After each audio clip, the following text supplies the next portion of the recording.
I can assure you Eh bien, je peux vous assurer far the most dangerous introduction que I've ever had. c'est de loin la présentation la plus dangereuse qui ait jamais été faite de ma personne. Mary Robinson dit Kishore, après avoir été présenté comme ça, ça ne peut que décliner après ça. Donc, pour moi, ça a été une surprise que Thierry m'ait choisi pour vous faire ce discours et je pense qu'il essaye de détruire le mythe de son infaillibilité. Il va prouver donc aujourd'hui avec ce choix qu'il est faillible. Mais moi, ça a été un grand défi pour moi que de m'adresser à vous aujourd'hui. Et le plus grand défi auquel je suis confrontée, c'est que jamais encore je n'ai été aussi optimiste par rapport à l'avenir que je ne le suis aujourd'hui. Je pense que les 20 années qui vont venir seront les meilleures 20 années que notre monde aura jamais connu. Et je vais vous expliquer pourquoi. Et en même temps,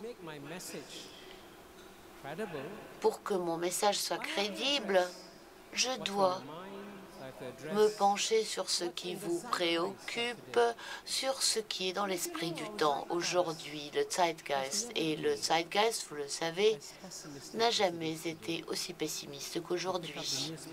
Si vous prenez les journaux, si vous allumez la télé, vous voyez des visions sinistres de l'avenir et j'essayerai d'expliquer pourquoi nous avons cette vision sinistre des choses et pourquoi, malgré cette vision sinistre des choses, nous avons de belles perspectives d'avenir.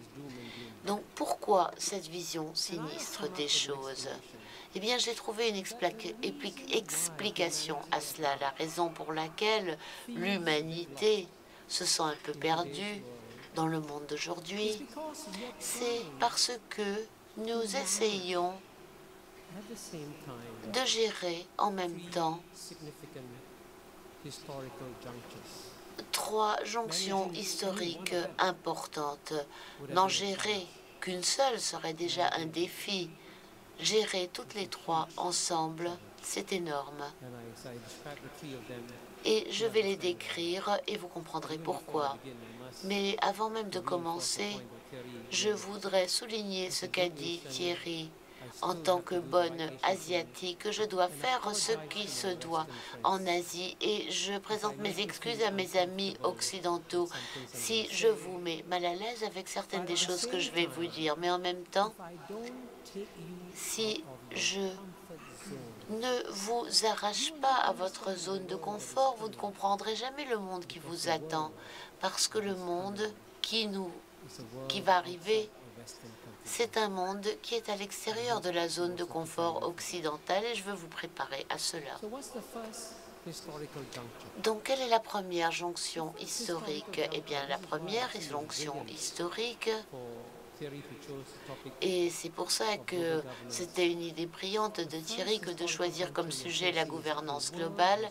Cette première jonction, c'est donc que le monde a fondamentalement changé. Et comment a-t-il changé? Eh bien, j'utiliserai une métaphore toute simple. Avant, lorsque vous viviez dans 193 pays différents, vous viviez dans des 193 mondes différents et vous deviez faire attention à ce qu'il n'y ait pas de collision entre ces différents pays. Mais aujourd'hui, le monde a rétréci et 7 milliards de personnes sur notre planète ne vivent plus dans 193 bateaux séparés. Ils vivent dans 193 cabines séparées du même navire. Mais le problème que nous avons, c'est que nous avons des capitaines et des équipages qui s'occupent de chaque cabine, mais nous n'avons pas de capitaine ou d'équipage qui s'occupe du navire tout entier. Et si vous acceptez cette métaphore, vous commencez à comprendre pourquoi nous rencontrons tellement de pessimisme, parce que tous les défis, tous les challenges fondamentaux auxquels nous sommes confrontés sont mondiaux.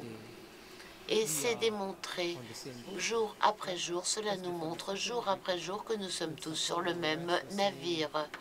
Lors de la dernière session, on nous a dit les ménagères en Corée lisent ce qui se passe en Grèce. Pourquoi? Eh bien parce qu'on est tous dans le même bateau. Lorsqu'une crise financière explose, personne n'est à l'abri. Et le grand défi qui nous inquiète aujourd'hui, c'est le réchauffement planétaire. Et le réchauffement planétaire, c'est un problème qu'on ne peut pas résoudre dans un pays séparé ou dans une cabine séparée du navire. Il faut travailler tous ensemble pour trouver une solution. Et c'est pareil, si on a une pandémie, elle ne respecte pas les frontières. Les virus, les bactéries passent d'un pays à l'autre. Et donc, tous les jours, nous constatons à nouveau que nous sommes tous dans le même bateau. Et que font nos gouvernements? Est-ce qu'ils s'occupent du bateau tout entier? Ou est-ce qu'ils se concentrent uniquement sur leur cabine privée? Et si l'on regarde les dernières quelques années, il y a une fois seulement, au top de la crise financière en 2009, lors de la réunion du G20 à Londres, tous les dirigeants ont finalement constaté qu'ils étaient tous dans le même bateau et se sont réunis pour coordonner une solution pour sauver le monde en 2009. Mais dès que la crise a été terminée, qu'est-ce qu'ils ont fait, les dirigeants? Ils se sont à nouveau concentrés uniquement sur leur cabine. Et posez-vous la question, vous avez des discussions sur le G20, et posez-vous la question toute simple, quel dirigeant du G20 va à une réunion du G20 pour dire comment faire pour sauver le monde?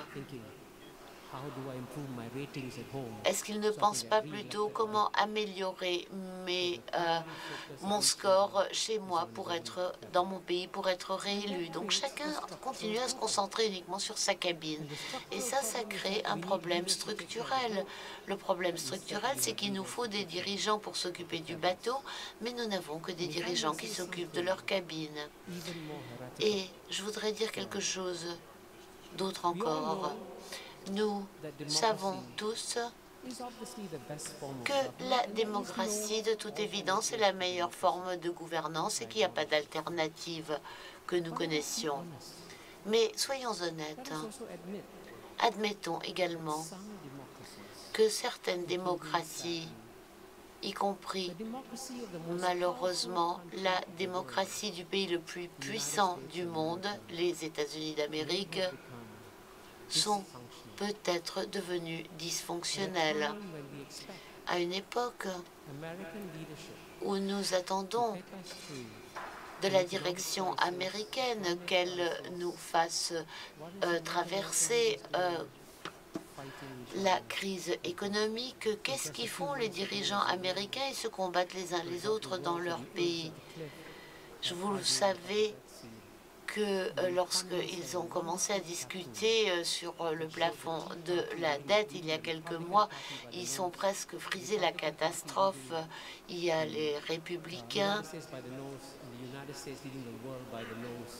qui dirigent les États-Unis mènent par le bout du nez et les États-Unis qui mènent le monde par le bout du nez, et on voit qu'un petit groupe déraisonnable peut faire friser la catastrophe au monde entier, et ça, c'est le problème que pose la démocratie dysfonctionnelle.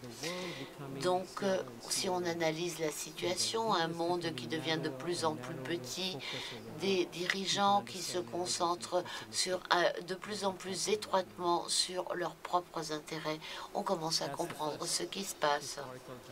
Donc ça, c'est la première jonction historique que nous avons à gérer. Et la deuxième, c'est qu'en même temps que nous avons affaire à cette transformation massive du monde, nous devons également gérer le plus grand décalage de pouvoir que nous ayons jamais vu dans l'histoire humaine. Et comment caractériser ce décalage de pouvoir? Eh bien, il y a 2 points. Nous voyons d'un côté, la fin de l'ère de la domination occidentale sur l'histoire mondiale et la fin de l'ère de la domination occidentale n'est pas la fin de l'Occident. Je puis vous dire que le monde entier veut le succès de l'Occident, veut le succès de l'Europe, veut que l'Europe surmonte la crise parce que nous sommes tous dans le même bateau. Mais en même temps, la capacité de l'Occident à dominer le monde, comme c'était le cas autrefois, cette capacité disparaît.